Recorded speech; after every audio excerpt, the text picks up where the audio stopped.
Mr. La Liberté, could you please play an accordion? No, I'm not playing accordion. Is he crazy? Oh, that one? These guys want me to play accordion for the past 2-3 months. What is that? I don't know.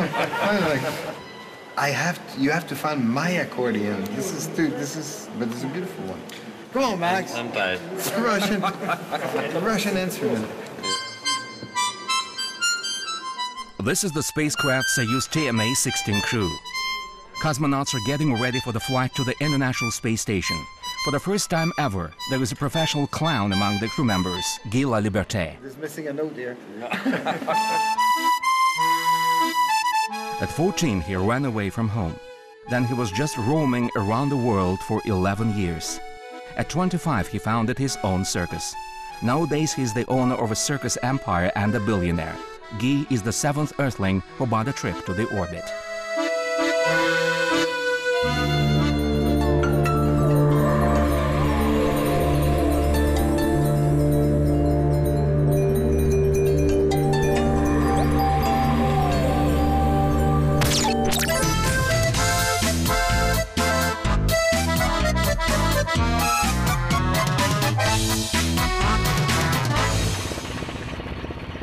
Observing the parachute, descent in standard mode. Brake engines are worked in standard mode. Ground contact is on, landing is completed.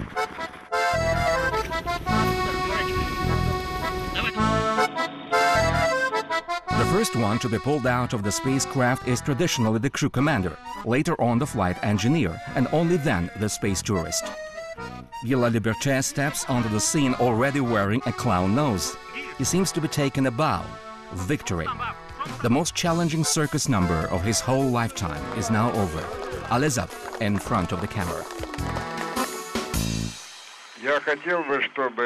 I would like Guy La Liberté to say a few words in Russian. He promised to learn several Russian words during a couple of days.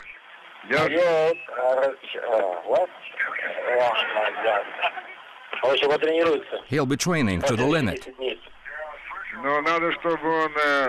He'd better try harder, otherwise we shall consider whether to send him back to Earth or not. For the first half an hour, right after the landing, he keeps silent. 10 days locked in space must be definitely striking emotional experience, even for the world-famous clown.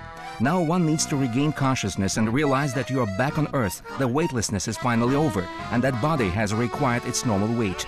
Bear in mind that spaceflight managers' jokes are nothing more than jokes. What a pity, though.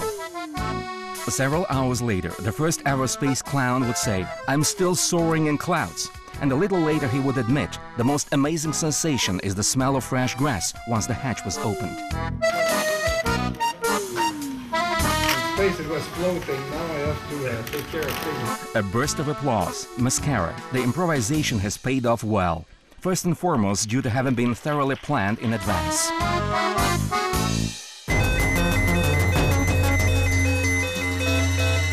Emergency, fire on board the ISS. As a result of a short circuit, electric wiring is set on fire. Inflammation is spreading instantly. Emergency situation mode is on. The fire signal went off, smoke all around. Luckily, it's a fire drill. Canadian billionaire Guy La Liberté faces a rather challenging task. In less than 4 months, he has to master a new profession, since a clown should become a proper spaceman. The crew to set about the station abandoned procedure.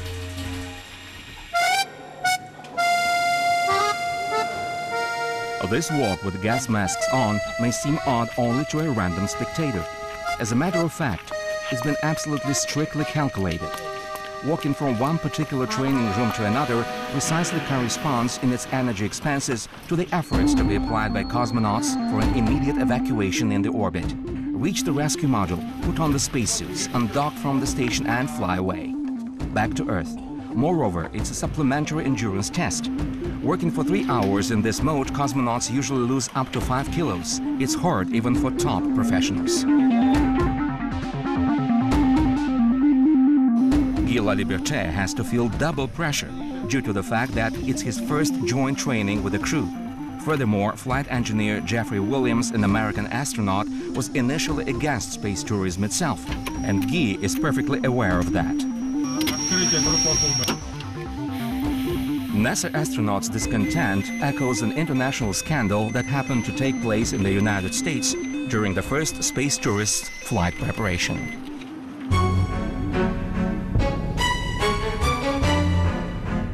It would start unraveling in Houston. On March 19, 2001, the Russian spaceship crew was conveyed there to work on the ISS American Segment Simulator.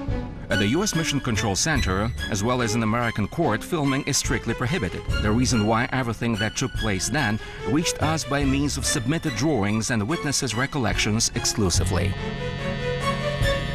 On March 19, 2001, it was announced to the Russian cosmonauts that NASA Administrator Daniel Goldin had ordered to replace the third crew member. Instead of an American citizen, a millionaire, but above all, the first ever space tourist Dennis Tito, they must step aboard a professional astronaut. There was a grave hitch. Everyone lapsed into silence. At last I asked if it was NASA leader's final decision. Afterwards, conversations were both in English and Russian, but a compromise would never be found. The NASA management was deeply opposed to an amateur's flight. Thus, the decision on a crew complement alteration would be made notwithstanding Moscow's preferences and without a single endorsement. In those circumstances, the Russian space team commander proposed the only correct solution. Crew, stand up and leave the room after me. Although Dennis Tito hardly understood a word of Russian, he saw us rise and walk out, so he jumped up and ran away past us, purely instinctively. It was the very start of the enormous international confrontation between NASA and Roscosmos. Initially, Americans did not mind space tourism. In the mid-70s, President Reagan even invented a marvelous show supposing to send a schoolteacher into the orbit so that she could give a lesson from space. A rather fine idea ended in a real tragedy.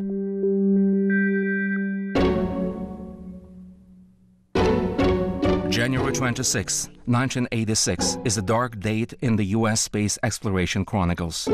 The Space Shuttle Challengers lift off.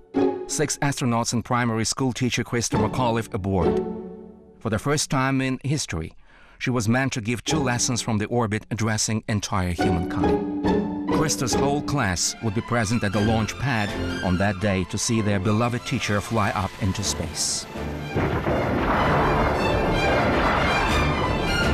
But on the 73rd second of the flight, somebody at the observation point would scream in horror, "Oh my goodness, what's wrong with Challenger?"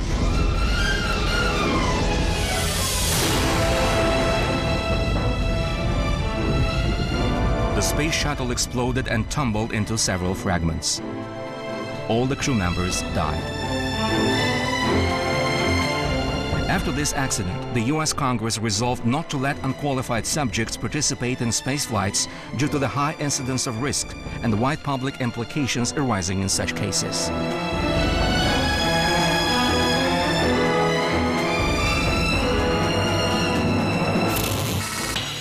This is the reason why the Russian part's intention to send Dennis Tito to the ISS bumped into such an active counteraction of NASA. Besides, the USA was not going to yield the Pioneer's palm to Russia.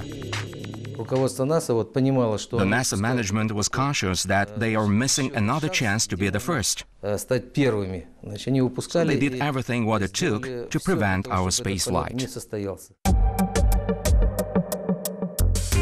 Consequently, it was the continuation of an old-time space race.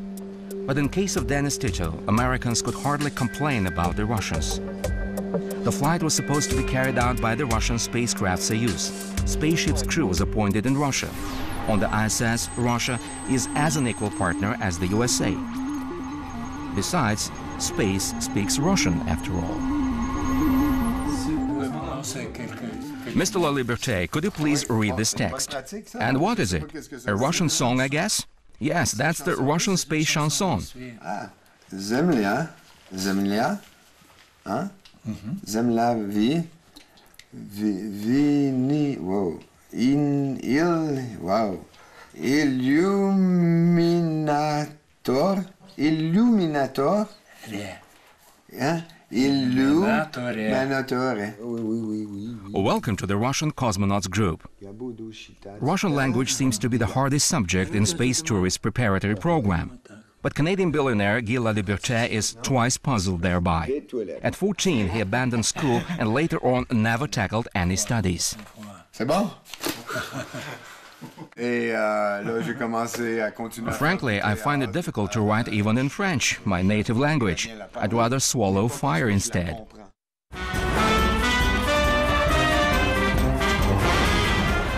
Guy Laliberté still plays with fire. His school of life was that of a street artist. Plain and rough street laws. Every day one had to earn his living. So did Guy by entertaining passers-by with his accordion, stilts, tricks, and fire swallowing. I would say the only things that I've been missing, maybe compared to the time that I was a street performer, is that sense of liberty that permit you a morning when you wake up to decide to go east, west, side, north, up, left, right. Nowadays, Guy Laliberté is one of the most famous modern artists. He has a big family. He was twice married and both times happily. He became the father of 6 children altogether. As for the wives, history is silent, but Guy adores his heirs. But most important, I made a point in my life that every day I wake up, I have one goal in my day. It's to make laugh my kid at least once every day in my life. And how do you usually succeed in it? Any type of thing, I just told you. It's just like at the breakfast, I would put the egg on my head and crash it. And Well, these days, Guy the Free, that's how one could translate his French surname, celebrates his 50th birthday. But he's not going to rest in content with what's been already achieved. il faudrait que j'aille une amoureuse russe, une copine, une femme russe pour parler mieux russe. I've got to fall in love with a Russian girl, then it would be easier to learn Russian, Guy says.